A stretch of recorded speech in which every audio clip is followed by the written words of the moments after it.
Greatness is possible if you are willing to stop demanding what that greatness should be. Do you think it's fair to say that we have no idea what's truly best for us? Well, that's an interest. We have no idea what's best for us.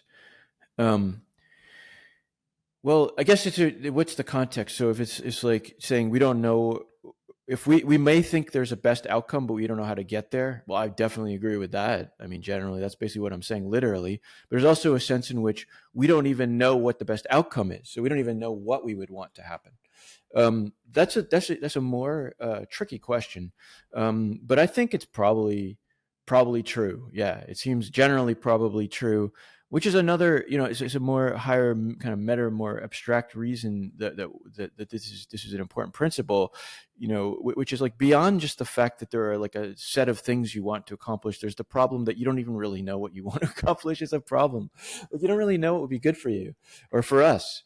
And it's like you see examples of this all over the place. Especially like, things like dating is just like, it's like you think this is everything I've ever wanted, and then you find out actually you don't want that.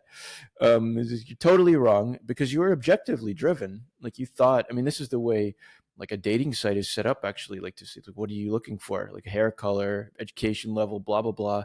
It's like, what you want, supposedly you're supposed to. Well, that's just because our culture is very objective, like we always think we know what we want. And that's how we do things. But obviously, if you don't really know what you want, it's very hard to set any objectives, and you probably shouldn't. Instead, you should be exploring and learning more about what you want, and it will just dynamically change over time. I guess the reason why I was asking that component of do we know what's truly best for us is because I'm looking at it also from the vantage point of unwilling challenges and unwilling suffering and these things that can unwillingly come into our lives.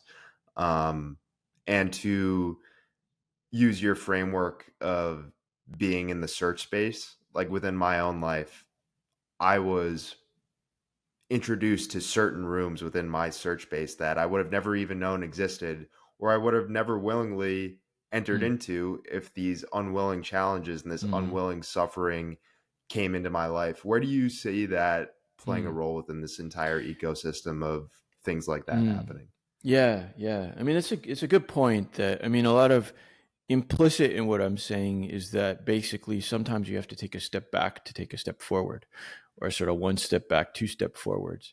And so when you're in a situation like that, you basically will not make any progress if things keep getting better, because by definition, like there's some kind of deceptive branch in the space. So you've got to look like things are getting worse in order for things to eventually get better.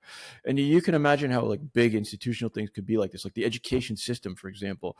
Like we want everybody to score 100 on every test, which is never going to happen. But if that's the objective, well, it's very possible that like along the road to discovering how we're going to get close to that, maybe test scores might have to go down and everybody's going to suffer. But like if you demand that everything is always going up, you'll never find that stepping stone. And so in that sense, like of course there's going to be disappointing stepping stones that entail suffering that do eventually lead to something better in the world or for you personally. That's going to be the case. That's just the structure of reality. The question though is, does that somehow imply that you should be suffering, or is that like, am I saying that? I mean, I wouldn't go that far, because one caveat to everything that I'm saying is that it's kind of up to you what kind of risk you're willing to take. So like a very objective life is a very safe life. It's going to be modest, because of the fact, like I said, you can achieve modest objectives. So like if you don't want to suffer, then I think it's a valid choice. Like because it is true that if you're taking risks, one of the risks is suffering. And so like if you don't want to take any risks, then you minimize the probability of suffering. Obviously you can't completely eliminate it as the world is too chaotic, but you can minimize it.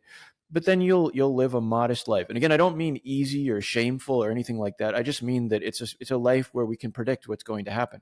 So in other words, you won't do anything interesting, because like interesting things are things that you're not going to be able to predict or anticipate. So you're basically deciding not to do interesting things. But again, it's not like it still can be perfectly noble. Like you're going to take care of your family, you're going to put food on the table, you have a roof over your head, and that's all you really want to do. And it's just a personal choice. Like there's less suffering in that. I think it's just not like shameful or noble either way. And so, like, you have to understand that when we're talking about this philosophy, like innovation requires taking risks, and we're taking risks requires accepting that suffering may come.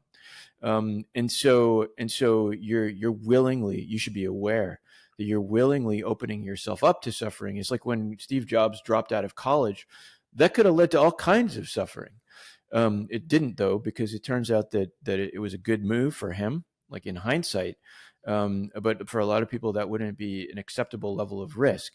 And so there's always a question of the acceptable level of risk, and risk is part of exploring stepping stones. Now, if you just fall into suffering by chance, like that's like basically, you basically might feel like you had no agency. You just, something bad happened to you, and it's like not your fault. You didn't even choose it. It just is the way it is. Well, it's still true that like you have been exposed to a new stepping stone. I think it's worth thinking of it that way, because it's like, that's the silver lining, of course. Like it's like, well, I would never have chosen this path or get into this situation, but I am learning something new by virtue of the fact that I never would have conceived of being in a situation like this. And what I'm learning now could lead to something good in the future. I mean, that's just clearly true. No matter how rock bottom you're hitting, like you are learning something that other people or yourself didn't know before, and it might be useful. It's not to say that you necessarily want to celebrate because you hit rock bottom. It's like, oh, this is obviously good. It's not good news, obviously, if you're like starving. But it is true that you're learning something new, and novelty leads to more novelty, and eventually it might lead to something interesting. And so, like, yeah, if you want to take an optimistic view of suffering, it could lead to something interesting. But it's important to point out, there's nothing I'm saying suggests that all interesting things lead to a great discovery. So it's not like I'm saying naively that all suffering is good. Like that's not the point either. It might be, or it might just be like a complete waste of time, and it would have been better for it not to happen. I mean, who knows? I can't predict it. The search space is unpredictable, but at least it's possible and sometimes necessary. It's true, sometimes necessary. Something had to get worse to get better, and so sometimes it will be necessary if innovation is what you're after, or discovery.